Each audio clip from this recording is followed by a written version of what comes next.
સુરતના ડિંડોલી વિસ્તારમાં આવેલા ચિંતા ચોક પાસે લારી મૂકવાને લઈ બે મહિલાઓ વચ્ચે મારામારી થઈ હતી. આખી ઘટનાનું મૂળ માત્ર એક નાની જગ્યા હતી. રોડ પર લારી ક્યાં મૂકવી અને પાથરણું ક્યાં પાથરવું તે બાબતે બે પક્ષની મહિલાઓ સામે આવી ગઈ હતી. ઝઘડો સામાન્ય બોલાચાલીથી શરૂ થયો હતો. જોતજોતામાં ઉગ્ર સ્વરૂપ ધારણ થયું. આજીવિકા મેળવવા માટેની જગ્યાના વિવાદમાં મહિલાઓ પોતાની મર્યાદા ભૂલી રસ્તા વચ્ચે એકબીજા પર તૂટી પડી હતી. જાણે રસ્તો રણ મેદાનમાં ફેરવાઈ ગયો હોય તેવું લાગતું હતું. સોશિયલ મીડિયામાં વાયરલ થયેલા વિડીયોમાં જોઈ શકાય છે કે 3 થી 4 મહિલાઓ એકબીજાને ઢોર માર મારી રહી હતી. કોઈ મહિલા બંને હાથે મુક્કાબાજી કરતી હતી તો કોઈએ સામેવાળી મહિલાના વાળ પકડી તેને રસ્તા પર ઢસડે.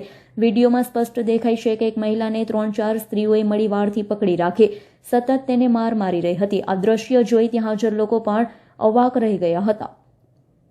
છોડાવા વચ્ચે પડેલા એક યુવાને કેટલાક લોકોએ મેથી પાક આપ્યું હોવાનું પણ વિડીયોમાં કેદ થયું છે. હાલ તો આ મામલે ડિંડોલી પોલીસે તપાસ હાથ ધરી છે. Bureau report, Hind TV news, Surat.